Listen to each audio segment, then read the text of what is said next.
saya serahkan kepada Bapak Edi Suryadi untuk penjelasan secara jelasnya, Pak. Terima kasih. Kepada beliau kami persilakan. Ya baik Pak Adi, terima kasih. Assalamualaikum warahmatullahi wabarakatuh.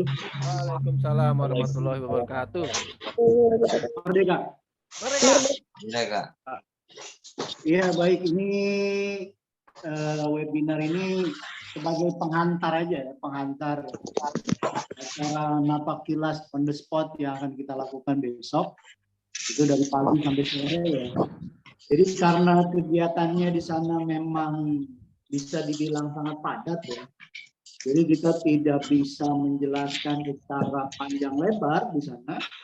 Jadi setidaknya ini kita memberikan penghantar-penghantar yang mana dari ini sedikit banyak kita sudah punya pemahaman atau sudah berkondisi tentang apa-apa yang akan kita napaktilasi besok. Jadi memang program napaktilas ini, jadi dasar berpikirnya gini sih, mungkin sederhana. Pernah nggak dengar pidato Bung Karno waktu di Front Nasional?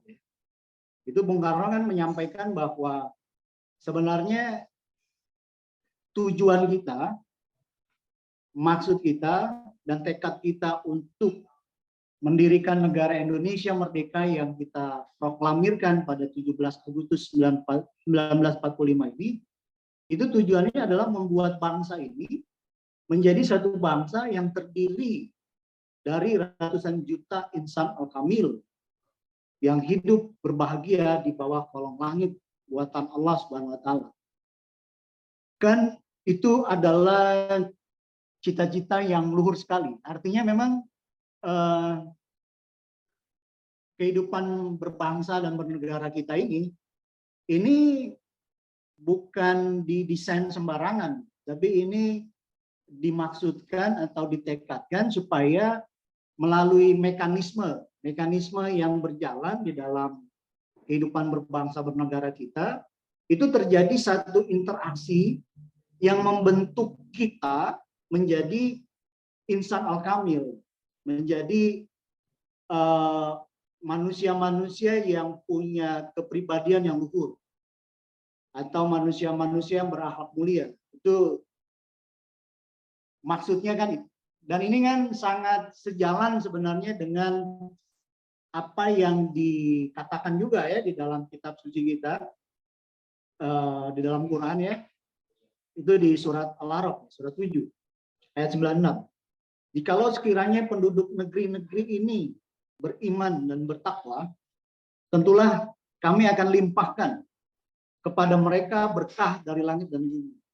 Ini kan sebenarnya satu pola ya, bahwa untuk mencapai satu kondisi dilimpahi berkah dari langit dan bumi, kalau negeri kita mau menjadi negeri yang makmur ya, terwujud masyarakat Indonesia adil makmur sesuai cita-cita pendiri bangsa kita, jalannya kan beriman bertakwa, atau jalannya kita harus menjadi insan al-kamil tadi. Nah ini kan sebenarnya ini Bung Karno ngomong itu serius, bukan cuma sekedar bukan cuma sekedar hiburan, tapi betul-betul bahwa negara kita itu bisa sampai ke titik itu. Karena konsepsi berbangsa bernegara kita ini sangat luhur. Konsepsi yang sangat luhur. Yang nanti kita akan paham gitu ya melalui napaktilas napaktilas kebangsaan on the spot ini, kita nanti akan paham itu bahwa kan Bung Karno juga pernah ngomong gini ya, bahwa kalau ini saya kayak perlu bacakan ini supaya kata-katanya pas gitu ya. Jadi Bung Karno juga pernah bilang gitu ya di salah satu pidatonya, tapi nyata Pancasila, kata Bung Karno, adalah satu ajaran, suatu prinsip yang besar negara Indonesia lebih besar dari negara lain ialah Republik Indonesia membawa ajaran, membawa prinsip, sebagaimana juga, dengarkan perkataanku, kata Bung Karno gitu, sebagaimana juga agama membawa ajaran. Republik Indonesia adalah satu-satunya negara di dunia ini yang membawa ajaran Pancasila. Tidak ada negara lain seperti Indonesia ini. Jadi, bahkan kita mesti memahami alam berpikirnya Bung Karno. Bahwa di alam berpikirnya Bung Karno itu bahwa Republik Indonesia ini dia membawa satu ajaran sebagaimana agama itu membawa ajaran. Nanti kita akan sampai ke titik itu loh melalui Napaktilas ini. Karena nanti selain kita ke Museum Sumpah Pemuda, kemudian kita berlanjut ke Tugu Proklamasi atau Tugu Petir, kita juga akan berkunjung ke Istiqlal dan Monas. Seperti tadi sudah disampaikan juga oleh Pak Hadi ya tentang konektivitas antara ajaran religi dan kebangsaan. Nah di sana insya Allah mudah-mudahan kita menjadi terbuka wawasan kita dan kita yakin bahwa sebenarnya ajaran kebangsaan kita ini luhur dan selaras gitu dengan ajaran agama kita. Jadi apa yang akan kita lakukan besok adalah pertama kita akan datang ke Museum Sumpah Pemuda. Jadi ini kan untuk mencapai maksud tadi ya supaya konsepsi kehidupan berbangsa bernegara kita ini bisa berjalan gitu. Karena ini yang akan membentuk insan al-kamil itu kan kalau mekanismenya berjalan. Cuma supaya itu berjalan kitanya itu harus paham konsepsinya. Karena yang menjalankan itu kan kita semua sebenarnya. Kalau kita sebagai bangsa Indonesia ini nggak paham konsepsinya, kita nggak tahu harus kayak gimana gitu menjadi orang Indonesia. Jadi kita harus gimana sih sebagai bangsa, sebagai warga negara, itu akhirnya mekanismenya nggak berjalan. Akhirnya kita misalnya masih meributkan perbedaan, tidak toleransi misalnya, tidak berlaku adil, masih ada egoisme golongan, dan lain sebagainya itulah. Akhirnya mekanismenya nggak berjalan, dan maksud untuk mencapai ratusan juta insan al-kamil itu menjadi tidak terwujud. Nah untuk untuk bisa terkoneksi sama itu, jalannya memang lewat sejarah ya. Kita mesti tahu ceritanya gimana kok bangsa ini kok bisa sampai menjadi negara kesatuan Republik Indonesia yang dasarnya adalah Pancasila itu ceritanya gimana? Karena itu kan pasti ada cerita. Nah ini kita mau mengkoneksikan diri kita bareng-bareng dengan sejarah bangsa kita. Memang kita nggak harus paham secara mendetil sejarah bangsa. Nggak harus paham detil sejarah bangsa dari zaman purba sampai hari ini, misalnya kayak gitu. Tapi setidaknya kita paham simpul-simpul sejarah kejadian bangsa Indonesia dan terbentuknya negara Indonesia ini kayak gimana. Khususnya sekali adalah apa yang kita sebut dengan 17 tahun perjalanan keramatnya bangsa Indonesia. Itu khususnya sekali. Kenapa? Karena 17 tahun perjalanan keramat ini memang spesial. Spesial karena disinilah kayak titik baliknya bangsa Indonesia. Jadi bangsa Indonesia itu bertransformasi di situ. Ada transformasi dari kepribadian lama ke kepribadian baru. Itulah pentingnya kita memahami 17 tahun perjalanan keramat bangsa Indonesia ini. Karena di sini kita akan mengenal kepribadian Indonesia itu seperti apa. Nah, kita itu akan paham di 17 tahun perjalanan keramat dari mulai Sumpah Pemuda 1928 sampai dengan 1945 ketika kita proklamasi itu. Ini menjadi masa krusial. Karena disitulah awal terbentuknya bangsa Indonesia, dan di situ juga lah kita akan paham genetika mula-mula bangsa Indonesia. Nah makanya pertama nanti kita akan berkunjung ke Museum Sumpah Pemuda. Ini sudah semua pernah datang atau bagaimana? Ini kayaknya saya ngomongnya satu arah ya.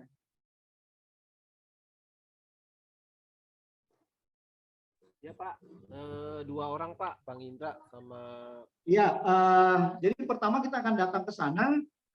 Jadi apa yang mau kita pahami di sana, kita mau melihat apa ya, ini kan satu momen penting ini Sumpah Pemuda ini, karena tadi saya katakan ini titik baliknya bangsa.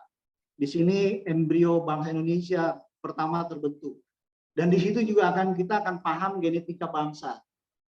Jadi di sana kita nanti akan melihat gitu, melalui timeline yang ada di sana, kemudian dengan berbagai informasi yang ada di sana, kita bisa melihat bagaimana mindset bangsa Indonesia itu bergerak gitu, dan kemudian bertransformasi dia menjadi Indonesia yang ini dengan kepribadian yang baru, yang sebelumnya kita berpecah belah, sebelumnya masing-masing masih bersifat kedaerahan, tapi kemudian kita mengalami titik balik dan kita bersepakat, kita berikrar menjadi satu tanah air, satu bangsa, satu bahasa di situ. Nah, itulah titik di mana kemudian nanti dari titik itulah kita mengalami satu perjalanan keramat 17 tahun yang kadar efektivitasnya itu tinggi sekali. Kadar efektivitas dari 17 tahun perjalanan keramat itu tinggi sekali karena kita perjalanan itulah yang menghantar kita kepada kemerdekaan. Kan kita berjuang mengusir penjajah itu kan sudah sebelum-sebelumnya juga berjuang. Dan bukannya bukannya kecil-kecilan, kita berjuang habis-habisan juga sebelum itu.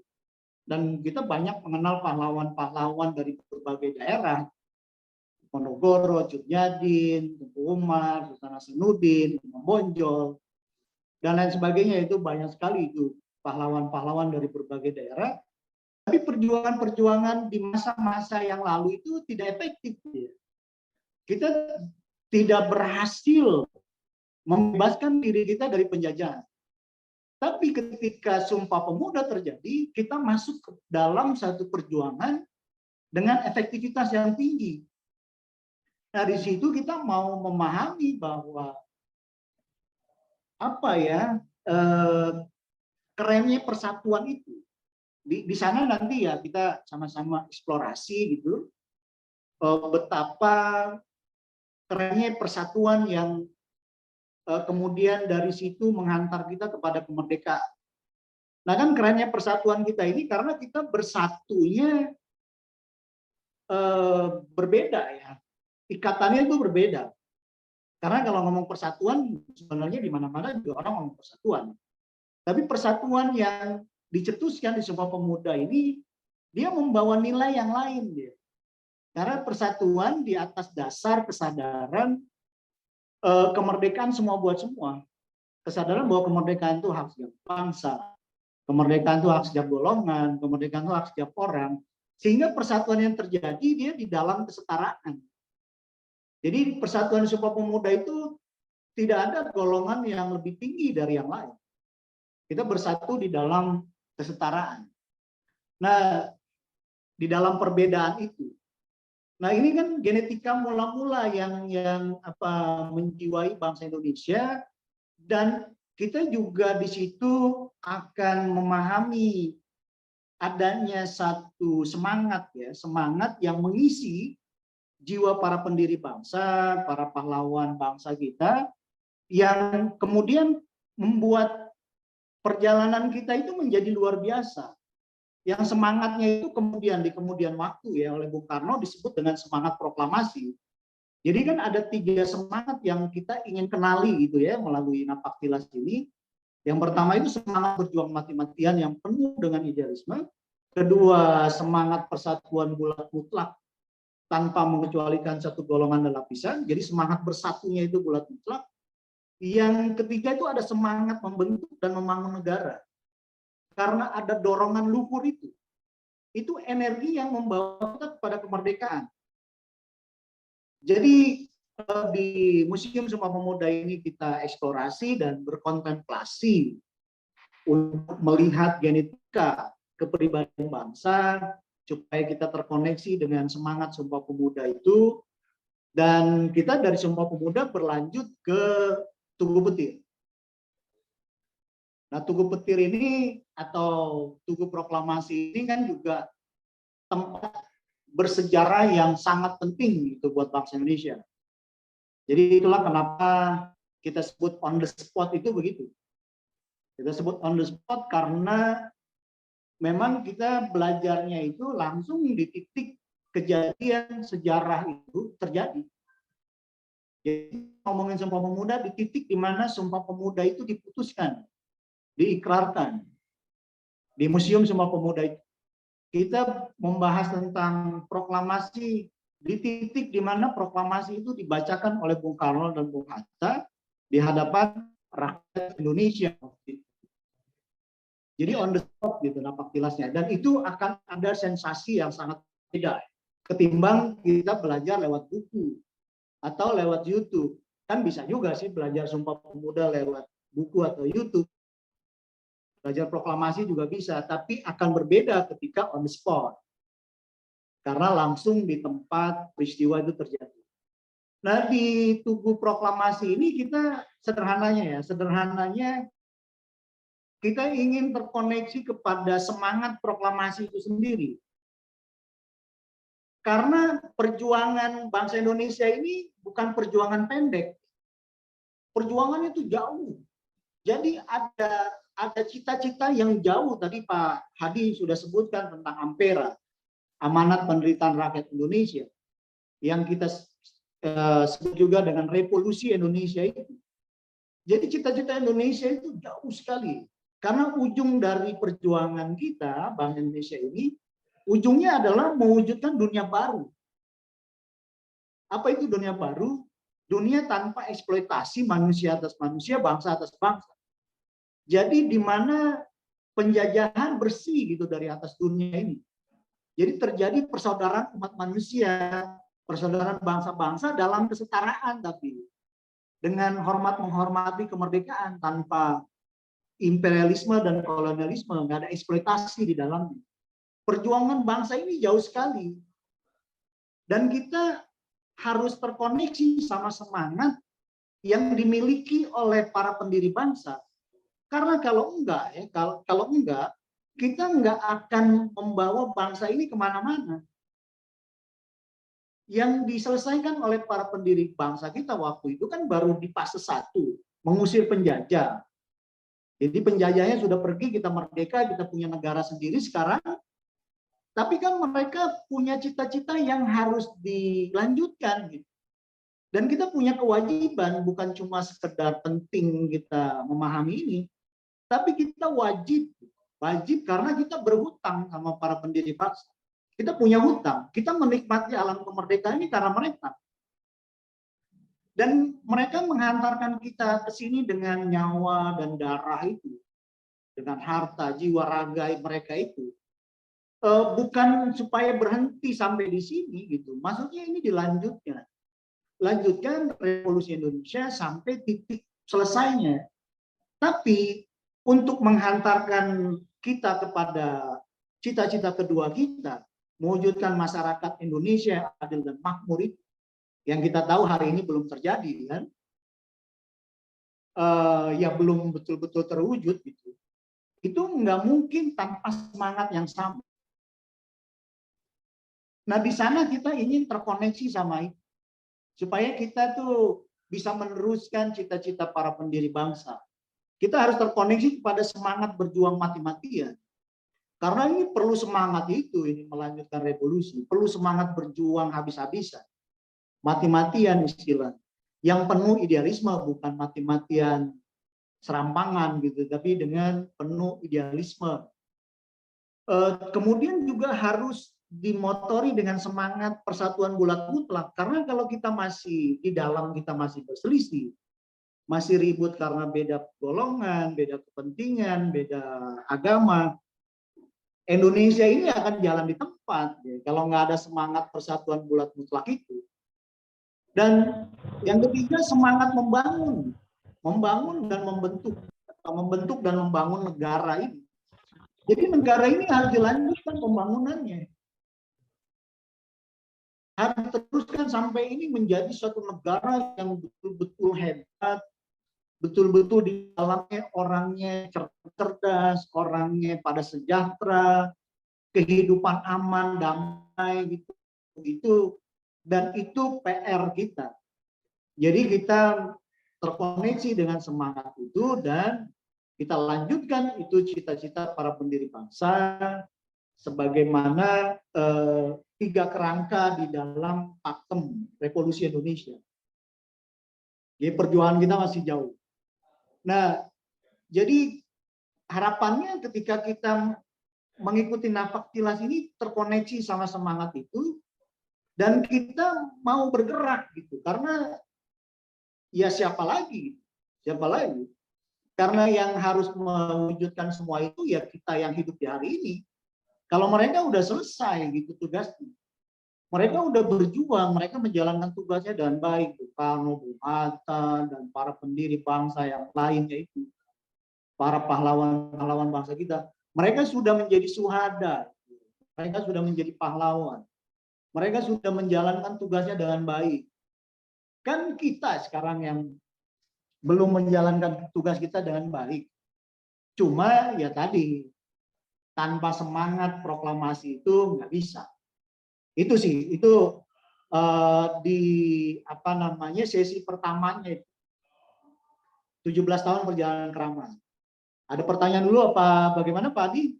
Mau dilanjutkan ke Monas dan Istiqlal dan Monas? Dilanjut apa ya? Ya. Mungkin saya buka dulu di unmute, mungkin ada pertanyaan dulu. Silakan yang mau bertanya di sesi perjalanan 17 tahun Keramat.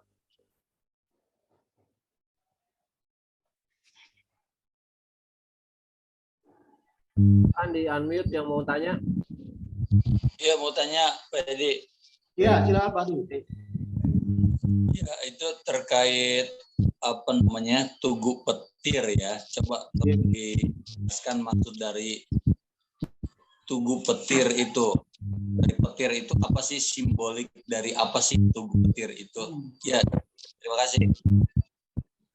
Iya, menariknya faktanya Tugu Petir ini dibangun nanti ya kita akan melihat di sana.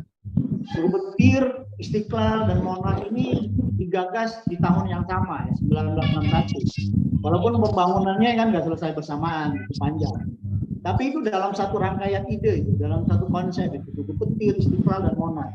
Makanya nanti akan ada kode-kode yang bisa kita baca gitu dari itu.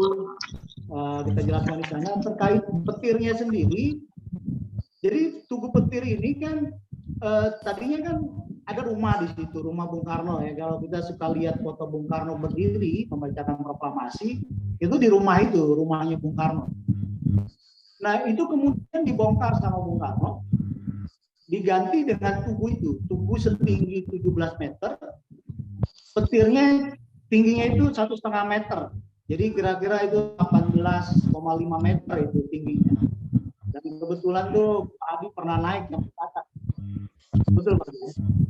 18,5 meter. Pak Yanto juga pernah tuh naik itu waktu ngecat Tugu Petir. Nah, petir sendiri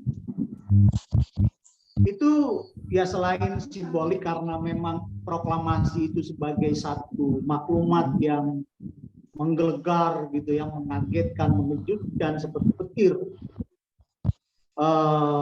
Juga kalau kita melihat realitas itu sebagai suara di atas suara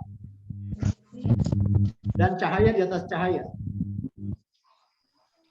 Jadi kalau kita ada suara petir itu menggelegar, itu suara lain terjeda itu di situ. Suara lain terjeda. Kecuali petirnya jauh sekali ya, itu lain hal ya. Tapi suara itu terjeda. Itu karena ada suara mobil, suara motor, suara orang, itu terjeda semua. Suara yang kita dengar suara petir itu. Dan cahaya di atas cahaya karena siang hari aja petir keluar itu kelihatan. Kita nggak bisa lihat bintang-bintang kan siang hari. Karena cahayanya kalah sama cahaya matahari ya. Tapi kalau petir itu tetap kelihatan ya, walaupun menggelegar di siang bolong itu kelihatan. Karena kekuatan cahaya tinggi. Jadi maksudnya proklamasi ini ya, cuma ini kan apa istilahnya pandangan saya gitu tentang petir, selain memang maklumat besar yang menggelegar, yang mengejutkan gitu dan datangnya dari langit, tapi juga karena ajaran yang dibawa oleh proklamasi kemerdekaan kita itu dia ajaran di atas ajaran. Jadi ada nilai, ada prinsip di atas prinsip. Tadi gimana, jelas Pak Di? Iya. Tadi sempat ini apa kredit putus-putus suaranya. Ini udah mulai bagus lagi. Gimana Pak Di? Penjelasan dari Pedi, pertanyaannya bisa dipahami? Oke, terima kasih. Yang lain silakan. Yang baru-baru mungkin, yang cewek-ceweknya nih, Mbak Husnul, Mbak Nati, Mbak Iya, Wina, sementara itu dulu Pak. Siap. Tapi kalau begitu lanjut Pak untuk pembahasan berikutnya. Silakan Pedi. Oke ya Pak Adi. Nah di sesi kedua kan kita akan mengunjungi Masjid Istiqlal, Masjid Istiqlal dan Monas. Jadi ini lebih kepada supaya kita memahami alam berpikir Bung Karno. Karena ini kan gagasan Bung Karno, Monas dan Masjid Istiqlal ini. Jadi kita tahu tadi bahwa alam berpikirnya Bung Karno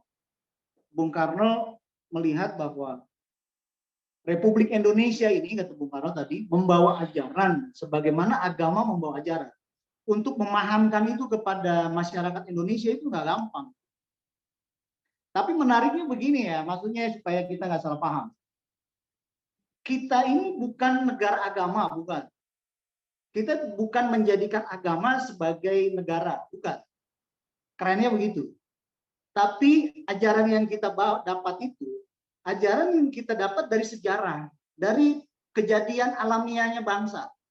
Tapi dari sejarah perjalanan bangsa, kita mendapat nilai-nilai, yang nilai-nilai itu sebenarnya nilai-nilai agama. Kita mendapatkan Bhinneka Tunggal Ika, mendapatkan Pancasila, mendapatkan konsepsi kerakyatan itu, kesatuan itu, dan berbagai ajaran kebangsaan kita itu yang mengakar kepada ajaran kemerdekaan kebangsaan itu kita dapat bukan apa istilahnya kita ngambil dari agama terus dijadi negara.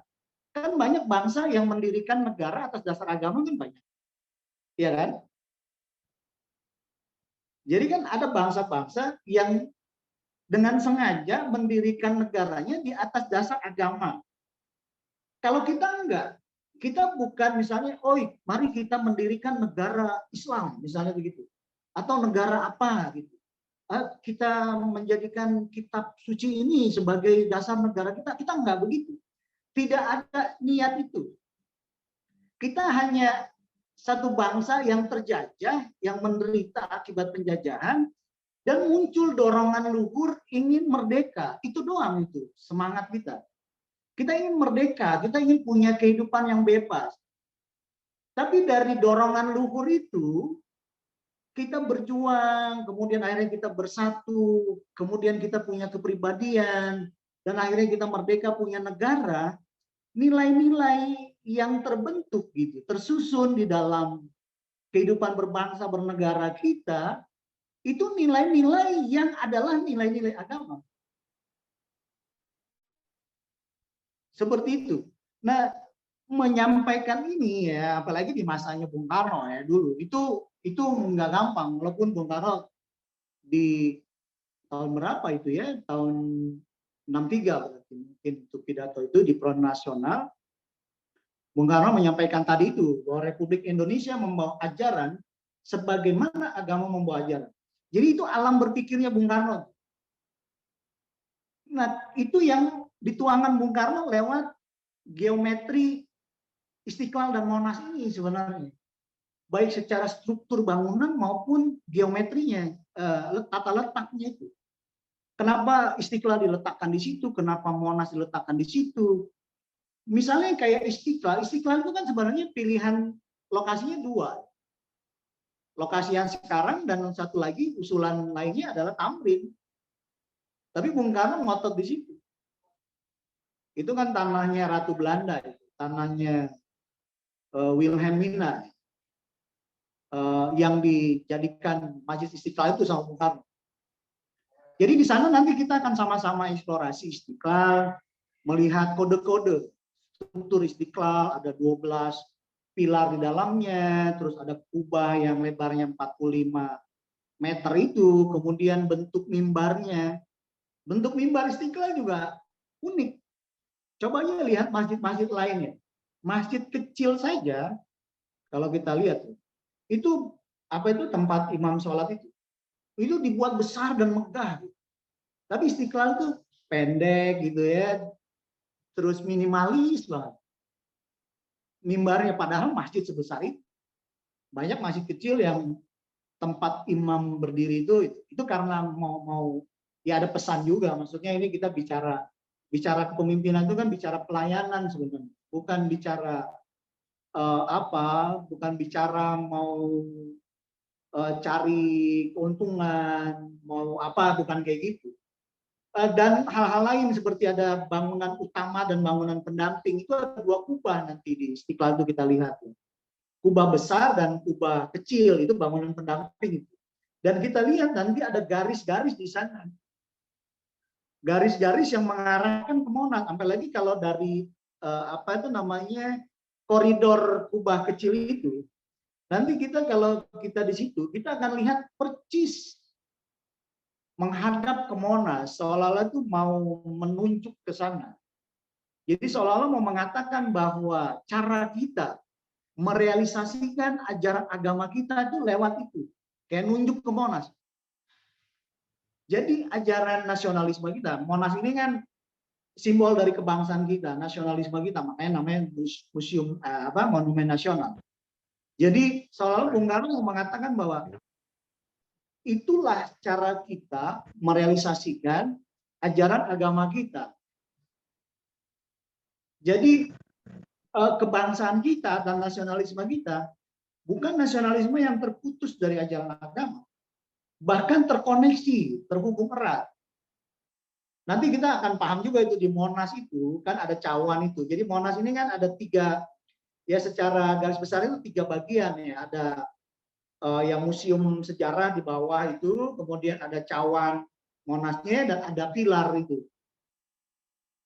Pilar yang menjulang itu, yang menopang lidah api Monas yang tinggi itu. Nah, cawan ini kan, kalau intinya kan di cawan ini sebenarnya, yang disebut dengan ruang kemerdekaan. Di sanalah di dalamnya itu ada simbolik tentang negara kesatuan Republik Indonesia yang disimbolikan dengan bentuk kubus berwarna hitam itu. Bentuk kubus berwarna hitam yang di dalamnya ada teks proklamasi dan rekaman suara Bung Karno, dan di sisinya itu ada teks proklamasi, kemudian ada peta Indonesia dan Sabang sampai Merauke dan lambang negara Garuda Pancasila. Semua itu punya makna gitu. Nanti kita eksplorasi di sana. Dan untuk ke cawan itu dia ada 2 jalan itu. Sebenarnya bisa anak tangga ini bisa nyampe ke cawan, tapi kita bisa masuk juga lewat bawah tanah. Museum sejarah. Jadi di satu sisi sebenarnya ajaran kita itu ajaran yang dibawa oleh agama.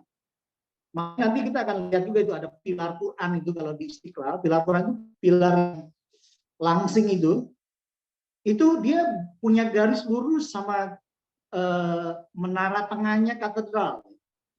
Menara tengahnya, menara utama katedral.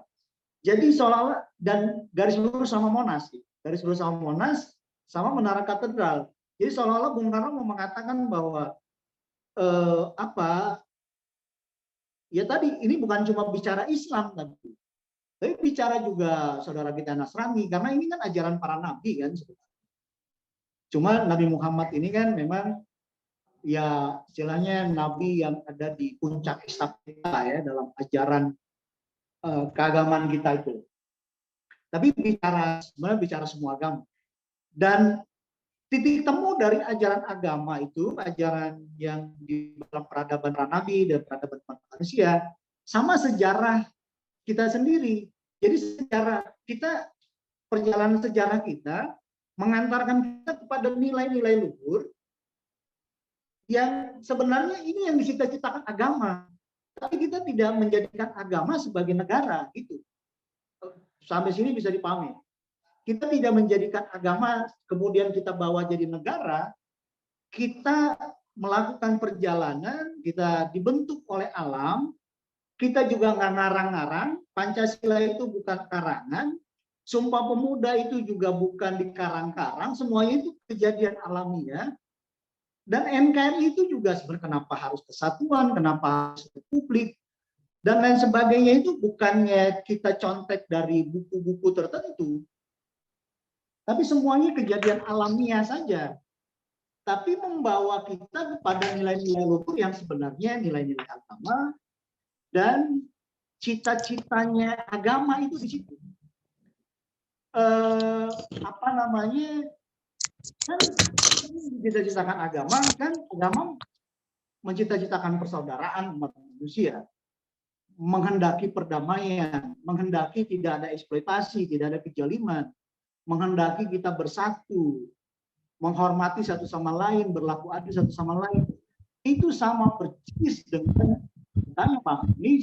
Lalu apa bedanya lagi? Cuma beda terminologi saja itu antara ajaran kebangsaan sama ajaran agama. Jadi makanya ketika Bung Karno Republik Indonesia membawa ajaran sebagaimana agama membawa ajaran, ya begitu realitanya. Dan itu yang mau disampaikan Bung Karno melalui melalui geometri dan struktur bangunan di Monas dan Istiqlal. Harapannya selesai itu semua, selesai kita mengikuti rangkaian itu, kita ini udah nggak ada keraguan.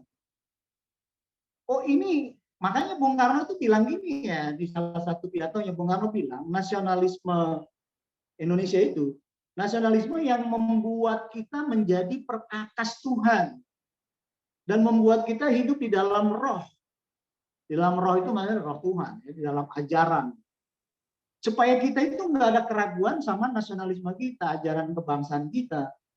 Yang membuat kita merasa bahwa wah ini yang dikehendaki Tuhan, ini yang memang cita-cita agama kita.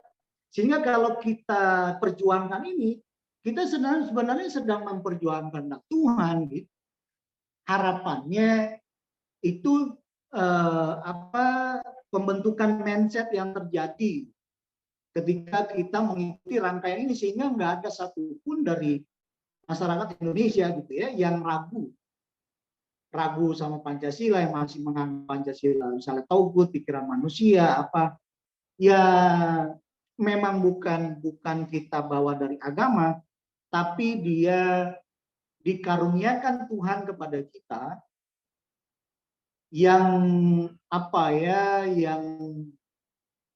yang nilai-nilainya seperti yang diajarkan Tuhan melalui agama. Kira-kira begitu. Seperti itu sementara Pak Adi. Ya, baik Pak Edi. Ada pertanyaan lagi dari audiens? Ya Pak Adi. Tadi apa yang disampaikan oleh Bu Edi cukup menarik juga. Sedikit juga kita ambil kesimpulan. Saya pernah dapat info, jadi negeri kita ini sebenarnya bisa disebut juga negeri kesepakatan. Iya. Jadi dulu Rasulullah ketika beliau dari Mekah ke Yatsrib yang akhirnya berubah menjadi Madinah. Saat penduduk Yatsrib ketika itu kan cukup plural ya. Yang Ansor Muhajirin, ada orang Nasrani, ada 3 suku besar Yahudi di Yatsrib ketika itu, Bainuka, Quraiza, Nadir, terus Bani, termasuk juga orang-orang Arab Baduy, penyembah kaum pagan, penyembah api ya, mereka begitu plural. Nah, para pembesar di negeri untuk bermusyawarah dan diputuskan bahwa akhirnya membuat kesepakatan yang kita kenal dengan Piagam Madinah. Jadi itulah hasil berdiri di Madinah itu berdasarkan kesepakatan. Artinya memang bisa jadi kita juga ingin mengadopsi apa yang pernah Rasulullah lakukan ketika itu. Negeri Darul Ahdi, Darul Ahdi itu artinya negeri yang berdiri berdasarkan kesepakatan. Karena bahwa masih tahun 28 Indonesia yang masih bernama Nusantara Belanda, para pendiri dari Yogyakarta, Ambon, Tebes dan sebagainya, itulah cikal bakal atau embrio Indonesia yang memang begitu plural. Betul. Para founding father kita sudah mencocokkan kenapa semboyannya harus Merdeka ya, karena memang kita sama-sama tahu bahwa kita ini berdiri berdasarkan kesepakatan tadi suku, kemudian ribuan pulau, kemudian suku banyak kan, terus pulau itu banyak, termasuk keyakinannya juga banyak. Makanya benar, yang benar. Kenapa semboyan negeri ini Merdeka Tunggal Ika? Kemudian juga harus karena memang Pancasila Bhinneka Tunggal Ika berlanjut ke Pancasila. Makanya benar nggak ada salahnya kenapa negeri kita ini disebut negeri kesepakatan. Tadi bukan salah satu berlatar belakang agama, karena memang kita mengadopsi Rasulullah, apa yang pernah dilakukan oleh Rasulullah kita pun sama seperti. Makanya saya setuju banget ya.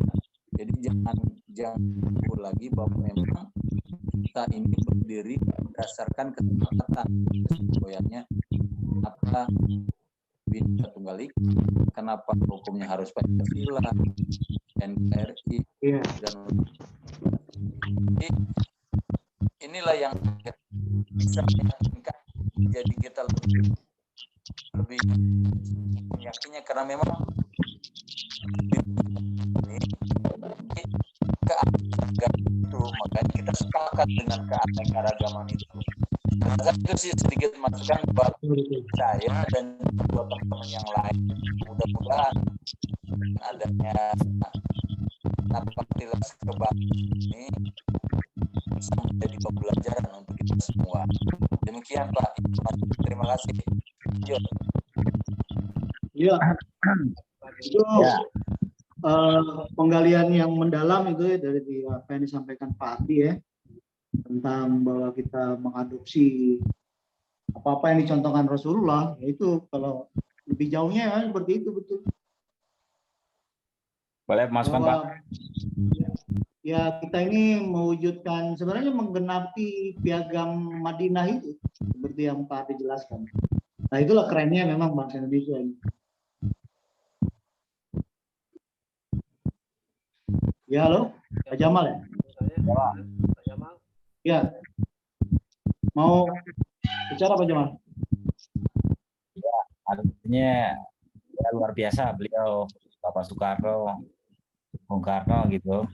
Hal ini beliau artinya kita menjadikan suatu internasional ya, sekalipun beliau sebenarnya nggak tertulis gitu ya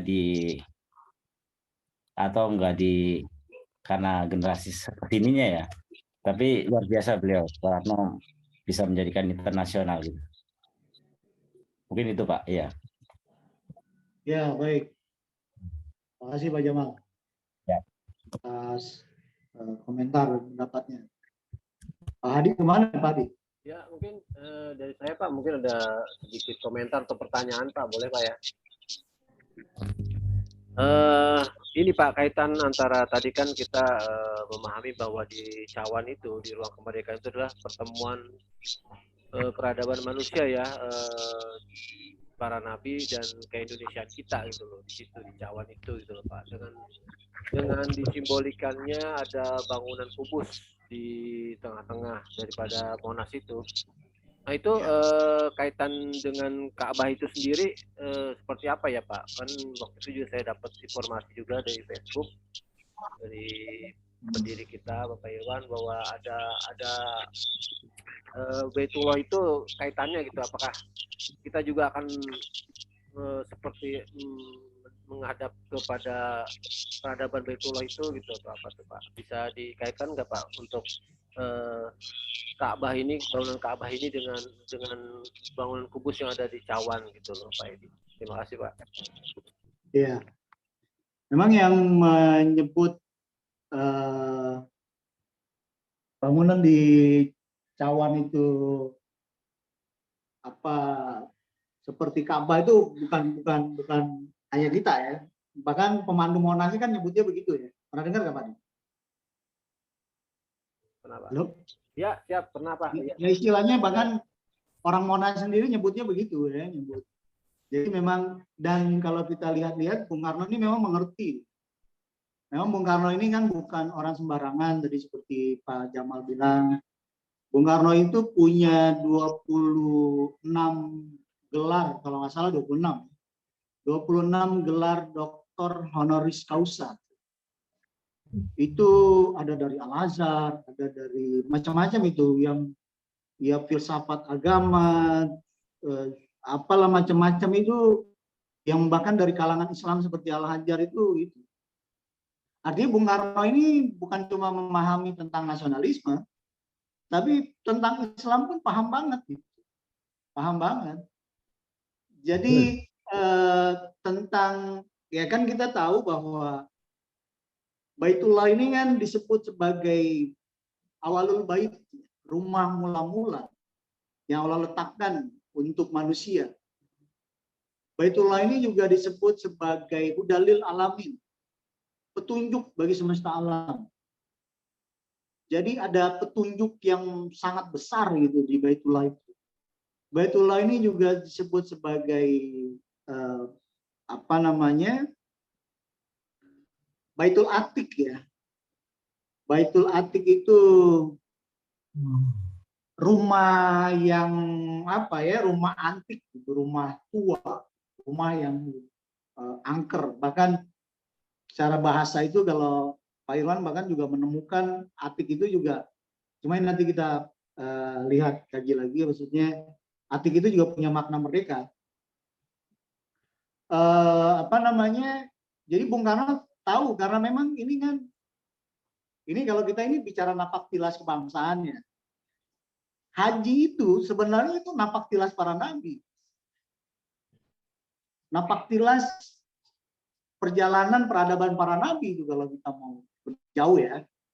Makanya kita ada napak tilas religi kebangsaan tuh begitu, supaya melihat sinkronitas gitu antara perjalanan peradaban bangsa kita dengan peradaban yang dibawa oleh para nabi. Kan haji itu itu kayak rangkuman estafeta dari zaman Nabi Adam sampai zaman Nabi Muhammad. Dan Baitullah itu bukannya ada di masa Muhammad saja, dan bukan dibangun di zaman Ibrahim juga.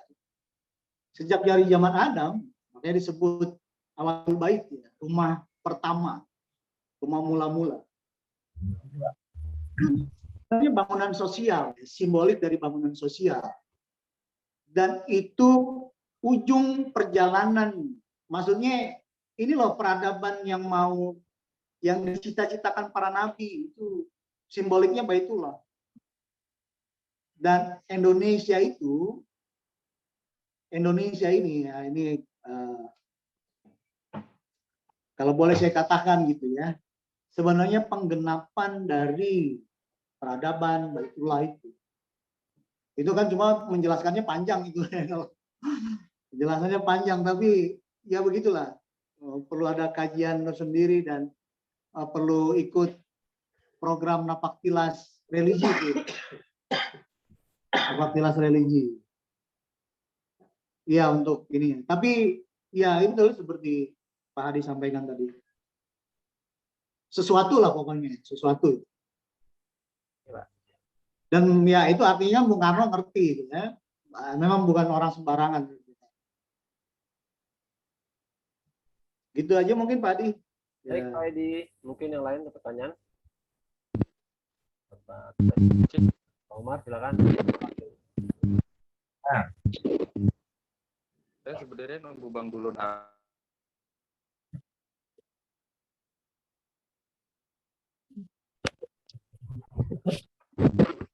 Cek. Sebenarnya nunggu Bang Dulun. Seperti Bang Dulun nggak ada aja. Ada tuh. Dia cuman lagi diem ya. Silakan Gus Umar. Iya. Umar, ayo. Kan penyampaiannya ya luar biasa. Bukan. Suaranya putus-putus ya. Lingga Joni Pak Edi katanya kaitan Lingga Joni, Lingga Joni. Lingga dan Joni ya, iya Pak. Iya. Joni ya. Lingga Joni. Ya itu maksudnya. Ya, oke. Baik. Memang sih Bung Karno sejauh yang saya tahu ya belum pernah secara khusus membahas tentang Lingga Yoni ya. Tapi memang ini kan simbol-simbol yang universal ya, Lingga Yoni ini, dan simbol umum juga kalau di dalam kebudayaan kita ya, Nusantara itu. Dan memang ini bicara dualisme kesatuan, itu memang dualisme kesatuan itu kita bisa lihat di berbagai ini sih ya. Termasuk di Istiqlal itu kita bisa lihat itu juga, dualisme kesatuan. Lingga Yoni ini kan simbol dari laki-laki dan pria ya, yang sorry. Laki-laki, pria dan wanita ya maksud saya. Ya apa dua entitas yang berbeda gitu, tapi dia memang kodratnya untuk bersatu. Dan itu bukan apa. Makanya kalau Pancasila ini kan disebut sintesa. Jadi sintesa dari, jadi Pancasila itu nggak ada yang dikalahkan gitu di dalam Pancasila. Kayak laki-laki perempuan itu kan nggak ada yang gimana ya, dia memang harus hidup bareng dan memang kodratnya begitu, dan keajaiban terjadi ketika mereka bersama. Jadi bisa lahir anak itu kan keajaiban sebenarnya. Karena bersatunya laki-laki dan perempuan. Di Istiqlal itu juga ada dua bangunan itu kan. Itu dualisme kesatuan ya. Dualisme yang kayak misalnya gini, bendera merah putih, itu dualisme juga. Tapi merah dan putih itu bukan dua hal yang kita harus pilih salah satu. Apakah kita harus milih berani dan suci? Enggak gitu. Tapi berani dan suci menjadi satu kesatuan. Di katedral itu ya, nanti kalau kita lihat gereja katedral itu juga ada dualisme kesatuan itu. Ada menara Daud dan ada menara Maria. Jadi ada ya menara Daud sama menara Maria. Daud itu simbol dari kekuatan gitu ya, keperkasaan, kekuasaan. Maria ini dari ketulusan. Itu kayak merah putih juga itu.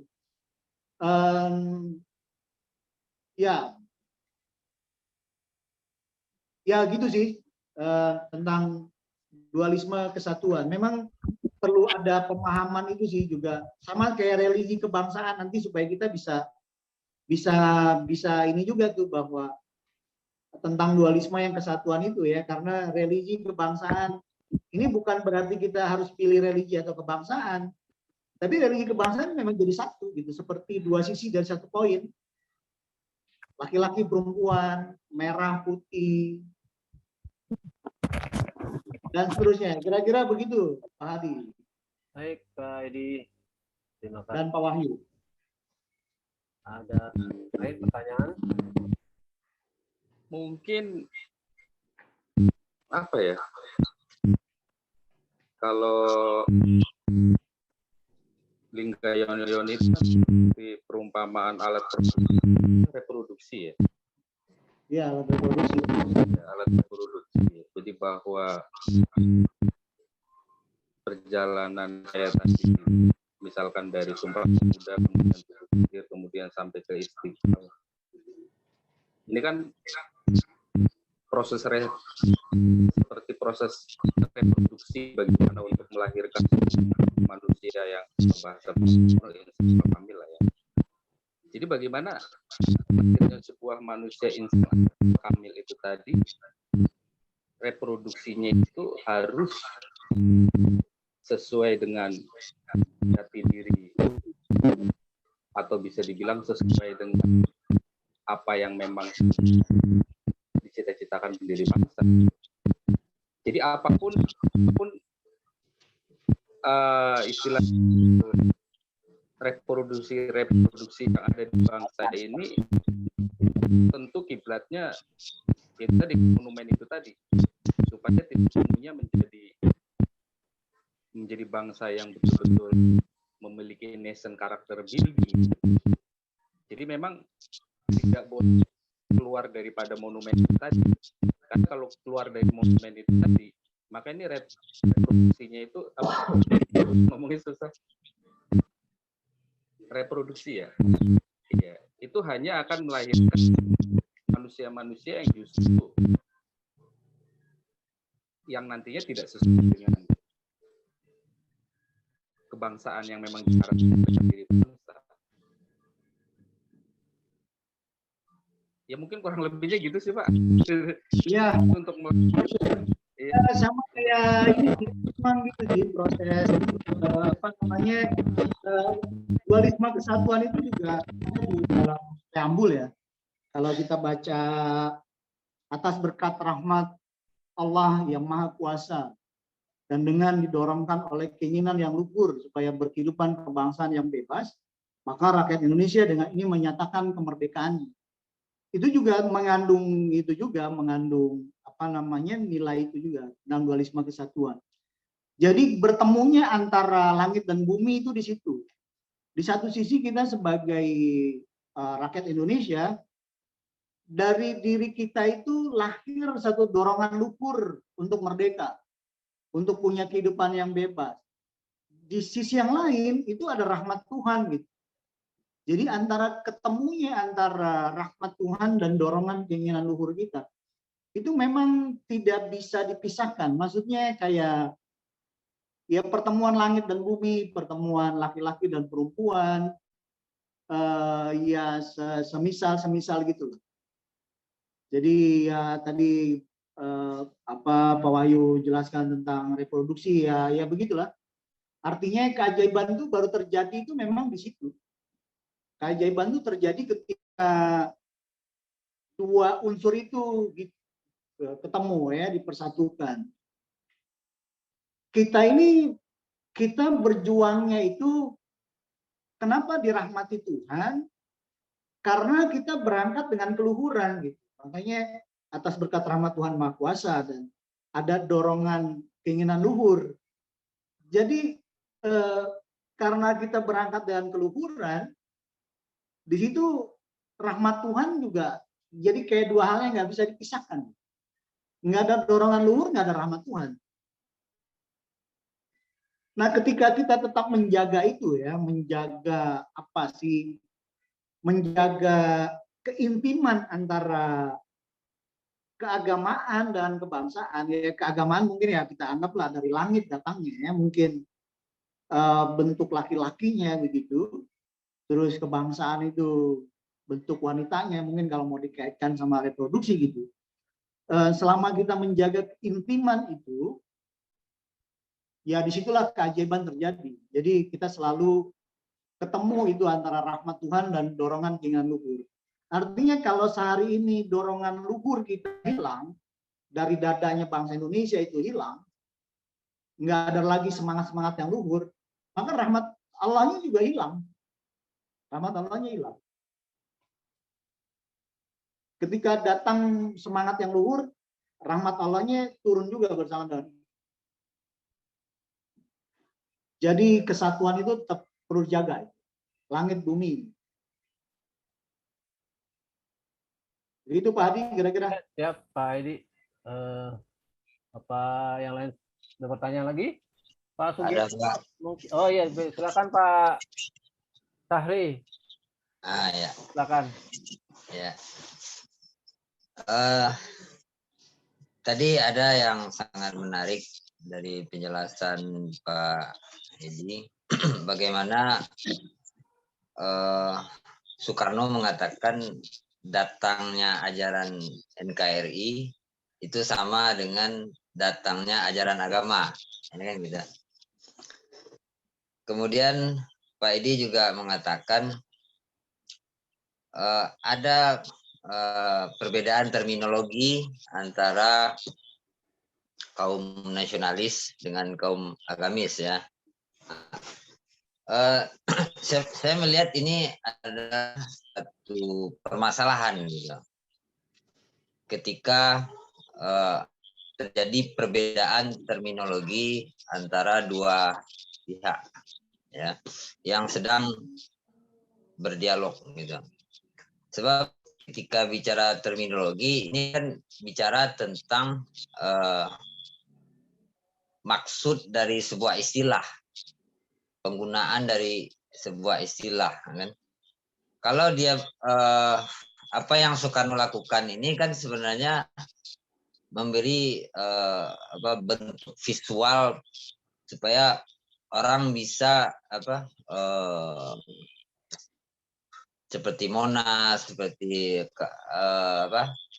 Masjid Istiqlal ini mengantarkan satu visi orang untuk menyamakan terminologi tentang apa itu agama, apa itu kebangsaan kan gitu.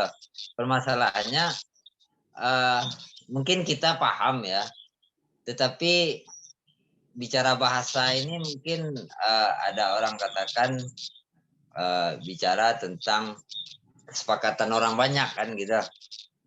Bagaimana terminologi agama cenderung kepada eskatologi kan, bicara tentang kehidupan sudah kematian. Sedangkan bicara nasionalis itu bicara tentang kehidupan di atas bumi.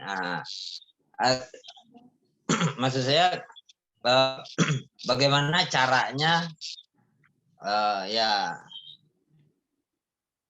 menjelaskan itu tuh tentang perbedaan ini yang sehingga pada akhirnya terminologi antara kebangsaan dan nasional religi ini bisa nyambung. Nah itu Pak, kira-kira gitu.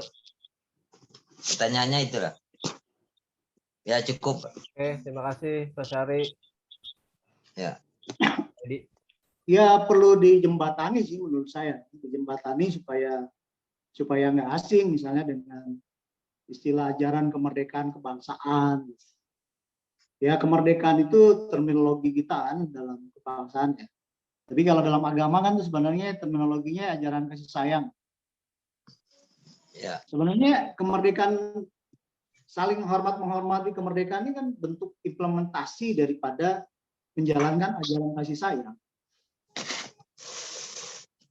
Jadi gimana bentuknya kita menjalankan kasih sayang? Ya hormati kemerdekaan orang lain. Saya merdeka, orang lain merdeka, ya kita saling menghormati kemerdekaan, berlaku adil satu sama lain. Ya kita menjalankan ajaran agama. Jadi secara teks mungkin berbeda, secara diksi gitu ya, diksinya berbeda, tapi konteksnya kan sebenarnya sama. Cuma ketika terjadi komunikasi gitu ya, komunikasi ya kayak apa yang kita lakukan di Napaktilas ini, upaya untuk menjembatani itu, supaya kita mengenal bahwa Bhinneka Tunggal Ika itu mungkin nggak ada terminologi itu dalam agama.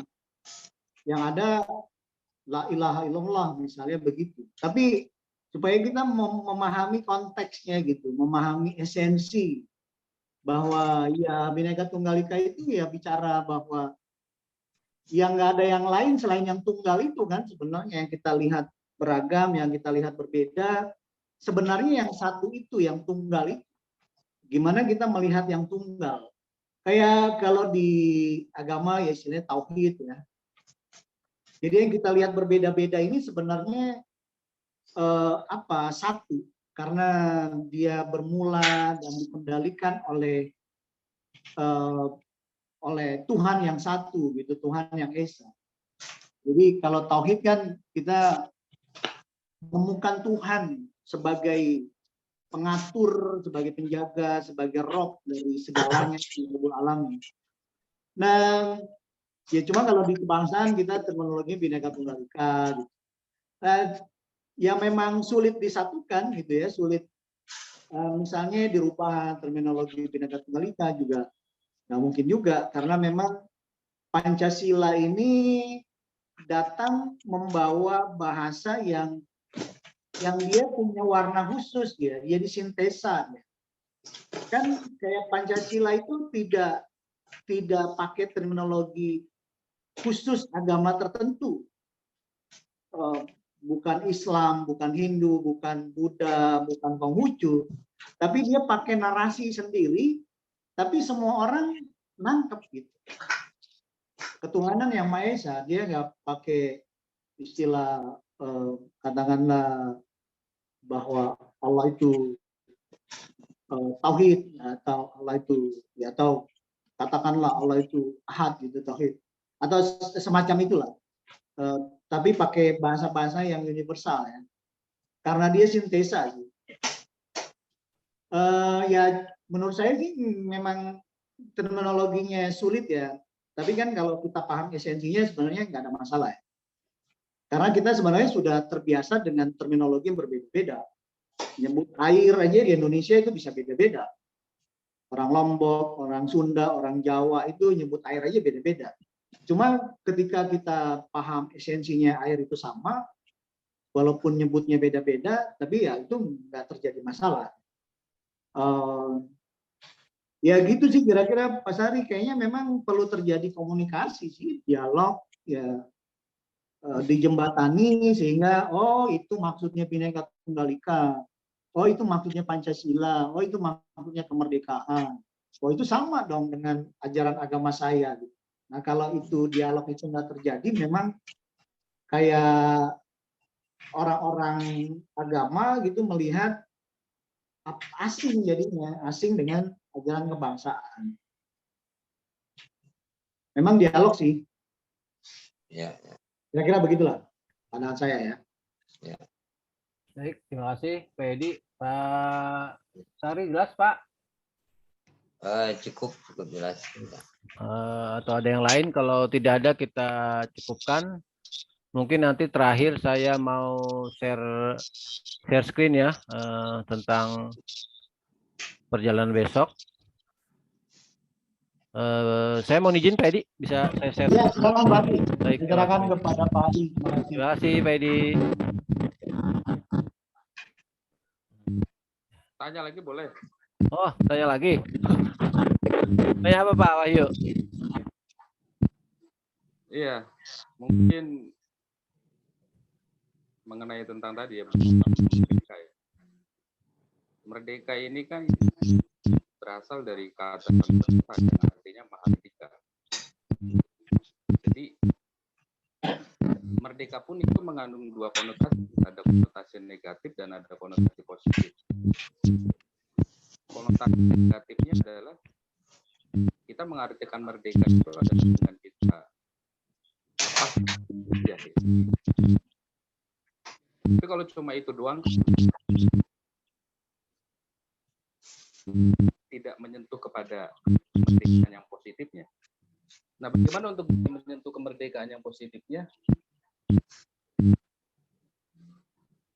Bung Hatta pernah mengatakan bahwa aku ingin mendirikan sebuah negara di mana negara yang didirikan itu semua seluruh masyarakatnya itu hidupnya berbahagia, hidupnya bahagia gitu. Jadi makna positif kemerdekaan yang kedua, di mana dengan kemerdekaan itu bukan hanya lepas dari penjajahan. Semua orang itu bisa merasakan kebahagiaan di alam kemerdekaan yang sejati. Nah, masalahnya untuk bisa bahagia ini kan harus mau seluruh bangsa ini kan adalah menerima perbedaan, bisa berdampingan dengan perbedaan. Jadi untuk bisa mencapai kebahagiaan yang hakiki sesuai dengan para pendiri bangsa, salah satu jawabannya adalah napak tilas ini ya. Karena dengan napak tilas ini seseorang itu dapat memahami hakikat dari kebahagiaan itu sendiri akan bisa tercapai gitu dengan pencerahan napak tilas ini. Mungkinkah itu Pak bisa melalui jalan ini? Ya itu sih Pak. Saya tangkap tadi tentang kemerdekaan ya, di awal tentang kemerdekaan. Cuma di bagian belakang ya itu ya betul seperti awal disampaikan bahwa memang ada dua konotasi itu dalam ngomong kemerdekaan. Walaupun secara kalau dari bahasa gitu, kalau di kita itu kan ada dikatakan bahwa merdeka itu sebenarnya berasal dari bahasa ini ya, Sanskerta ya kalau di kita itu ya. Mahardika gitu artinya. Mahardika itu ya insan al-kamil itu kalau bahasa ini. Jadi orang yang merdeka itu orang yang sudah mencapai kesejatiannya. Nah, makanya kuncinya sebenarnya akhlak sih. Jadi ketika kalau karakternya kebentuk, kita sampai kepada kamil itu tadi, menjadi insan kamil, itu kemerdekaan yang sebenarnya. Jadi bukannya artinya disitulah lahir batin kita merdeka. Jadi kita akan menjadi negeri yang dilimpahi berkah dari langit dan bumi. Semua itu impact daripada akhlak kita ya, sebenarnya akhlaknya bangsa Indonesia. Jadi kalau bangsa Indonesia masih seperti ini karena sebenarnya tingkat ketakwaannya itu ya baru segini gitu. Tingkat keluhurannya, tingkat budinya itu ya, karakternya itu ya memang baru sampai taraf ini, sehingga kayak berkah yang tercurahkan kepada bangsa kita juga baru segini. Jadi kalau kita terus tiap-tiap orang menuju kemerdekaan, mencapai kesejatiannya, mencapai insan al-kamil, mencapai kondisi yang mahardika. Kalau di Buddha itu istilahnya mencapai nirvana, ya, nirvana itu. Jadi kondisi mahardika itu ya, kondisi nibbana itu ya, ketika orang tuh pikirannya bagus, hatinya bagus, perilakunya bagus, akhlaknya bagus.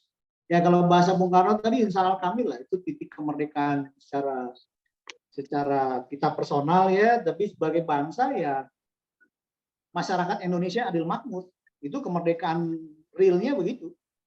Kan kita bukan cuma supaya nggak dijajah lagi, tapi pingin bahagia tadi seperti Pak Wahyu bilang, yang dikutip dari Bung Hatta ya. Ya ujungnya supaya bahagia masyarakat Indonesia makmur. Lebih jauh lagi ujungnya kemerdekaan itu ya ketika umat manusia ini bersaudara.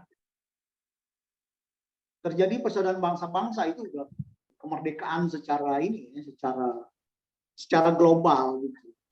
Artinya dunia ini menjadi tempat yang aman, damai, sejahtera, berkelimpahan. Kira-kira begitu Pak Adi, Pak Wahyu. Baik, terima kasih Pak Edi. Baik Pak Wahyu, sudah ya Pak Wahyu ya. Masih ada waktu? Dan karena kayaknya masih ada. Saya mau share. Oh ya, ada pertanyaan lagi Pak Wahyu? Ngelanjutin tadi yang disampaikan oleh Pak Edi, maksud saya bahwa kan tadi ya, kemerdekaan itu kan ada dua konotasi. Konotasi yang negatifnya adalah bahwa kita merdeka hanya lepas dari penjajah. Yang kedua, bahwa kemerdekaan yang positifnya adalah bagaimana seperti cita-cita para pendiri bangsa ya, bahwa mereka kan adalah kebahagiaan untuk seluruh, bisa dilihatnya lah gitu. Nah, mungkinkah, maksud saya bahwa untuk bisa apa namanya bahagia sebetulnya ya konsekuensi kemampuan setiap orang untuk bisa menerima perbedaan sehingga di situ tidak ada lagi dikotomi. Jadi semua bisa saling menerima, yaitu keberhasilan dari bidang. Nah, pertanyaan saya, mungkin kehadiran Pancasila sebagai jawaban gitu untuk semacam refresh bahwa inti dari Napaktilas itu selain memahami alur sejarah juga pada ujungnya dan setiap orang memahami hakikat keberadaan di Indonesia ini adalah untuk bisa memahami perbedaan. Nah, mungkinkah kehadiran Napaktilas seperti sebuah maha guru besar yang datang untuk memberikan pencerahan? Karena kan arti dari guru itu kan artinya kegelapan. Itu kan artinya menghilang. Jadi kehadiran Napaktilas ini adalah untuk menghilangkan kegelapan. Menghilangkan kegelapan yang orang masih mempertentangkan perbedaan. Itu salah satu kegelapan. Mungkinkah kehadiran Napaktilas ini seperti hadirnya orang maha guru gitu untuk memberikan pencerahan? Begitu, Pak? Ya, kita niatkan seperti itu. Niatnya begitu ya, Allahu alam itu, kalau kita nggak bisa katakan. Semoga. Jadi kita berangkat bahwa ya ini ajaran bangsa Indonesia ini bagus, keren, luhur. Ini harus kita perkenalkan, kita sosialisasikan, kita ajarkan. Apakah melalui program ini banyak orang tercerahkan atau apa, itu ya apa ya, kita nggak berani katakan begitu sih, tapi mudah-mudahan ya, mudah-mudahan ada impact yang seperti yang kita harapkan itu. Ya, gimana Pak Ayu? Jelas ya? Jelas. Oke, ya mudah-mudahan ya Pak Ayu ya. Semoga apa yang diniatkan dan yang tadi disampaikan Pak Wahyu terwujud. Kita lanjutkan lagi di majelis ilmu lah itunya ya. Iya, siap. Karena besok pagi harus pada bangun pagi. Iya. Iya. Baik, Pak Edi, terima kasih Pak Wahyu, Pak Sari, Pak Jamal tadi yang sudah bertanya, Pak Ardi, Yansa. Sebelum kita tutup, saya ada share screen dulu ya untuk kesimpulan juga sih sebenarnya. Cuman nih perjalanan kita esok. Sebentar, saya screen dulu. Ya, ini ya. Jadi ini kita kan paketnya kita ada dua ya. Paket satu kita untuk besok hari itu kita paket satu hari ya. Saya bacakan saja sambil saling kita membaca bareng gitu istilahnya dalam hati. Ya bahwasanya di sini 17 tahun perjalanan keramat Sumpah Pemuda dan Proklamasi Kemerdekaan Indonesia. Kemudian juga nanti di sesinya itu ada religi dan kebangsaan, peradaban dunia baru dan garis pesan Bung Karno. Perjalanan Napaktilas Kebangsaan on the spot dimulai dengan mengunjungi Museum Sumpah Pemuda yang merupakan titik sejarah penting di mana bangsa Indonesia itu terbentuk. Di titik ini peserta akan memahami dengan sebaik-baiknya bagaimana kesadaran akan kemerdekaan telah merubah haluan sejarah bangsa Indonesia yang semula berpecah belah karena kesukuan, kedaerahan, keagamaan, dan perbedaan golongan itu pada akhirnya bangkit menggalang persatuan dan tercetuslah Sumpah Pemuda pada 28 Oktober 1928. Sejak itulah bangsa Indonesia ini berdiri sebagai satu kesatuan bangsa yang diikat oleh ikrar satu nusa, satu bangsa, satu bahasa atau Sumpah Pemuda itu. Dipersaudarakan oleh satu identitas kebangsaan yang sama, bendera merah putih itu, dan dijiwai oleh cita-cita perjuangan yang sama menuju Indonesia Raya. Sebagaimana digambarkan dalam lagu Kebangsaan Indonesia Raya itu, dan 17 tahun perjuangan bangsa Indonesia sejak Sumpah Pemuda itu akhirnya menghantarkan bangsa Indonesia ke depan pintu gerbang kemerdekaan negara Indonesia yang merdeka, bersatu, berdaulat, dan adil dan makmur. Kemudian peserta bergerak ke Tugu Petir yang adalah inti bersejarah penting dalam proklamasi kemerdekaan Indonesia, dikumandangkan di tempat ini pada 17 Agustus 1945 atas nama bangsa Indonesia oleh Bung Karno dan Bung Hatta. Proklamasi 17 Agustus 1945 inilah apa yang oleh Bung Karno disebut sebagai jembatan emas, yang kehadirannya membawa serta bangsa Indonesia berpindah dari alam penjajah ke alam kemerdekaan. Di titik inilah peserta akan dapat memahami secara mendalam titik temu antara rahmat Allah yang Maha Kuasa dan dorongan luhur kemerdekaan yang mendasari tercetusnya proklamasi kemerdekaan Indonesia itu. Di titik ini peserta akan diajak untuk membangun koneksi dengan yang oleh Bung Karno disebut dengan semangat proklamasi dan revolusi Ampera atau yang juga dikenal dengan revolusi dunia baru, yang berlanjut pada perjalanan religi kebangsaan menuju Masjid Istiqlal yang merupakan simbolik tentang bertemunya nilai-nilai keagamaan dan nilai-nilai kebangsaan. Di titik ini peserta akan dapat memahami bahwa antara ajaran religi dan ajaran kebangsaan itu adalah dua hal yang saling terkait dan tidak bisa dipisahkan. Keduanya seperti dua sisi dari satu koin yang sama, ajaran kasih sayang yang merupakan basis dari ajaran agama-agama dan ajaran kemerdekaan yang merupakan dasar dari ajaran kebangsaan Indonesia. Adalah dua hal yang sama dan sejalan meski secara terminologi berbeda. Ajaran kemerdekaan kebangsaan yang mengajarkan kepada kita untuk saling menghormati kemerdekaan satu sama lain pada hakikatnya adalah bentuk implementasi dari ajaran kasih sayang itu sendiri.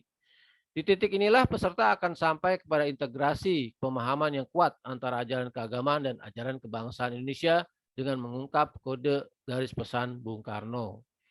Kemudian yang terakhir, kita berakhir ke monumen nasional yang adalah monumen simbolik dari negara kebangsaan atau negara kesatuan Republik Indonesia. Monumen simbolik dari negara Indonesia yang merdeka dan berdaulat secara politik, ekonomi, dan budaya, yang menghormati kemerdekaan dan kedaulatan negara-negara lain, serta yang turut serta memperjuangkan terwujudnya persaudaraan bangsa-bangsa. Di monumen nasional ini, peserta akan memahami rangkuman utuh dari rangkaian panjang sejarah perjalanan bangsa Indonesia, jati dirinya, serta arah daripada cita-citanya. Memahami bahwa bangsa Indonesia adalah satu bangsa yang terbentuk secara alamiah melalui perjalanan sejarahnya dan yang padanya diletakkan amanat untuk mewujudkan peradaban dunia baru. Ya baik, Bapak-Bapak, Ibu-Ibu, kemudian besok rondonnya seperti ini ya. Jadi Arab sudah kumpul jam 7. Kita akan ada briefing seperti itu sampai jam 7.30. Kita lihat aja situ ya. Berangkat menuju Museum Sumpah Pemuda, kemudian tiba di Museum Sumpah Pemuda sekian, berbaris pengarahan, ya masuk ruang timeline. Kemudian selesai kita siap-siap foto dan berangkat ke Tugu Petir sampai Tugu Petir jam 10 dan seterusnya. Kemudian ke Masjid Istiqlal jam 11. Sampai jam 11.10 kita ada makan siang sebelum kita melaksanakan sholat zuhur berjamaah. Kemudian terus ya nanti di sini kita akan ada pemaparan tentang religi kebangsaan tadi. Kemudian kita terakhir menuju Monas pukul 13 sampai dengan pukul 16 kita selesai dan kita bisa pulang ya. Itu aja dari saya nih, share screen-nya saya tutup. Baik, ada pertanyaan mengenai kesimpulan dan rundown? Jelas semua ya Bapak Ibu? Jelas. Pak Sugianto ada komentar Pak Sugianto? Iya Pak. Bagus. Nggak ada, ini kan karena baru buat prakegiatan, artinya secara teknis besok lah itu. Yang penting tadi esensinya Pak Edi sampai ini. Oke Pak, ya baik. Pak Edi ada tambahan lagi? Cukup? Cukup Pak Edi ya. Baik. Terima kasih. Ya baik, terima kasih Pak Edi. Pak Sugianto dan Bapak-Bapak lainnya kita cukupkan. Kita istirahat untuk bisa besok pagi sudah stay di kantor DPP atau HCS pukul 7.00. Terima kasih. Kita tutup dengan baca hamdalah. Alhamdulillahirabbil alamin. Salam nasional merdeka. Merdeka. Terima kasih.